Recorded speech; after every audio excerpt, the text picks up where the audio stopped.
Lanooski, why are you walking around at the beginning of November in a cloak, like a ghoul, with an LED lamp that looks like a old school lantern? Well, because I'm wrapping up the spoops. I wanted to wrap up the spoops with a regular ass short about Frankenstein and its sequel, but in signature me fashion, I talked a little longer than I should have, so it went over the short's threshold of 3 minutes.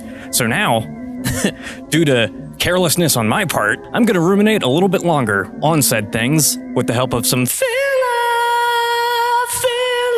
vibes.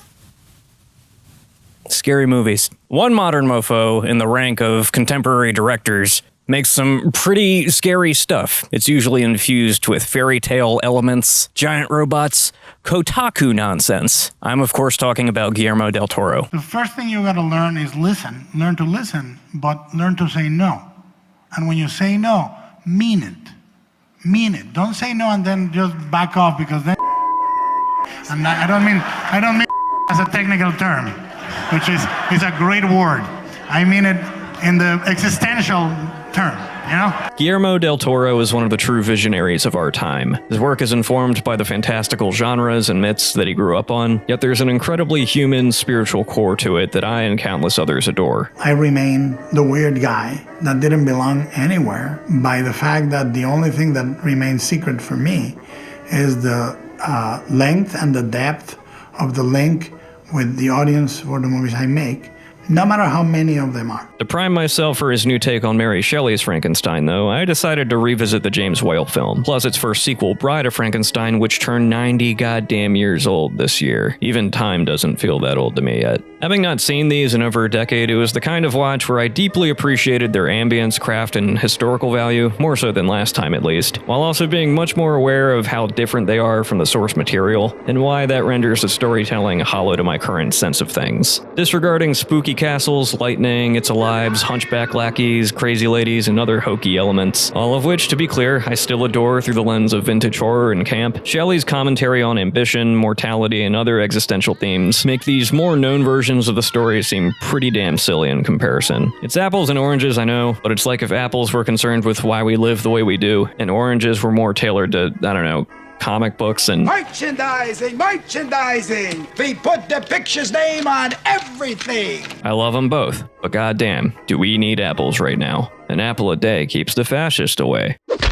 Now, the first film has an immediacy and subtler dread than its sequel and imitators due to it being a pre-code production in a time where the line was still being found, which is shown in the lack of music for key scenes and the legitimately haunting stretch where the drowned body of a young girl is carried through town in the middle of some festivities. Like, that is a truly unnerving scene. It's as disturbing to me as the final bit from Public Enemy where the music is so upbeat and innocent while what's happening on screen gets under your skin. Bride, on the other hand, is better on several fronts, from its production to the range of characters who inject a bit more of the book's ideas into the story. The stuff with the blind man is great, Pretorius is an entertaining villain, and the final 20 minutes are truly impressive in their editing, lighting, and overall dramatic flow.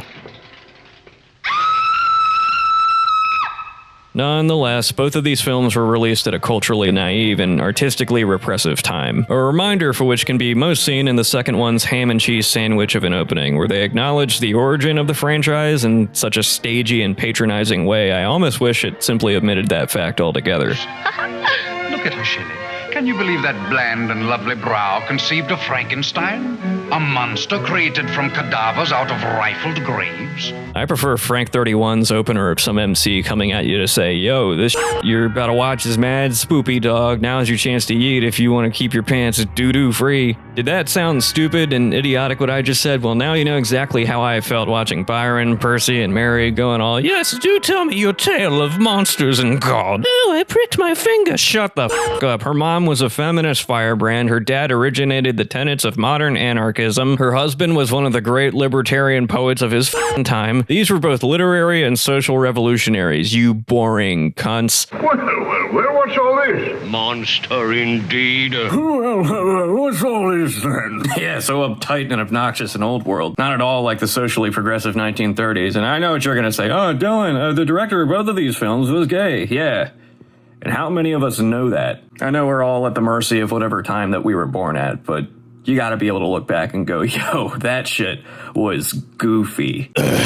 Anyway, I never saw Kenneth Branagh's version, which aimed for a similar thing as Guillermo's in the early 90s, so I'll get to that after I see this current jaunt to keep my palate fresh and not go in ready to compare and contrast. This concludes my observations. OG Frankenstein, mad respect, mad props to a horror icon, but god damn is it mad silly when compared to the story that reinvented science fiction and fantasy and philosophical literature as we know it.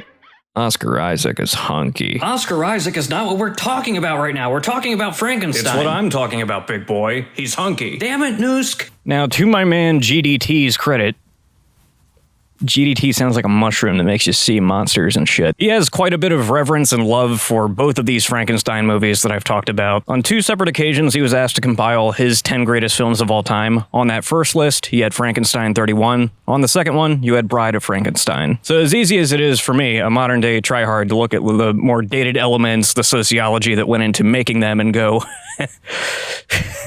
cringe. That is a gear that I shift into in order to avoid certain mistakes and patterns of the past, but I have an older, far more fun and enjoyable gear that involves liking old shit. And in liking old shit, I can look at these 2 movies and go, man, that is gorgeous. That is beautiful. I see a poetry between modern day outsider malaise with old school, old fashioned malaise. Mary Shelley came of age in a time where being a woman constricted you in pretty much every conceivable way. Yeah, you look at these paintings and you see luxuriousness to her life. She was privileged in that she got to grow up within a family of aristocrats, let's say. I'm an autodidactic fuck. I don't know if they qualify as aristocrats. I just associate that with, you know, richness and cats. But throughout her entire life, she was constantly at odds with the will of her peers, male and female, as well as the condescension and T-boning of the benefactors of her departed beloved's affairs and estate. After Percy died, his father was being a total douche canoe to his widow. He wanted to dictate what she did with her time, her money, and whether or not she got to see her kid. Like, to become familiar with her plight, with her story, is to become familiar with the history of women, their trajectory in modern society, where the badasses of today come from, where they're headed, and yet all that shit gets overlapped by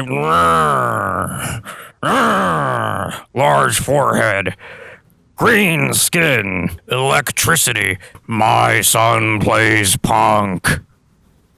That's a cool son. I like that son. I bring all this up because I think it's rad for a dude like Guillermo Del Torro to once again go back to the core source of this entire franchise, sensibility, genre, legacy, to try to adapt this book in full earnest, again, with reverence to what came before, yet the ambition to progress all of it, crystallize it into what it always deserved to be with the sensibilities that we have right now. In an interview that I can't seem to find anywhere, I think it was with like Geek Den or something, Del Torro called Frankenstein the ultimate teenage book.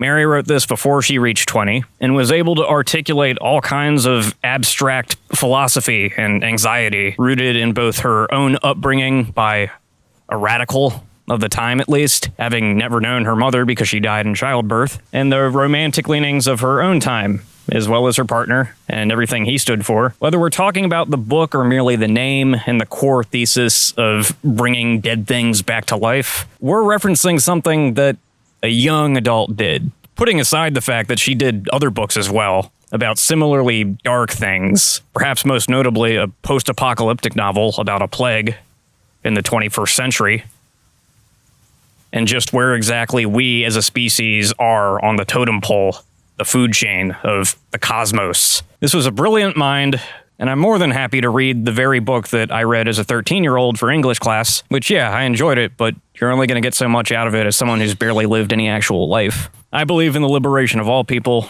not least of all women, so in that way I owe this badass a bit more of my time, a bit more of my respect.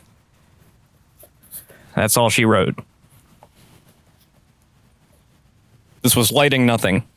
It's midday, overcast. This was all in effect. Want to see how it really looks?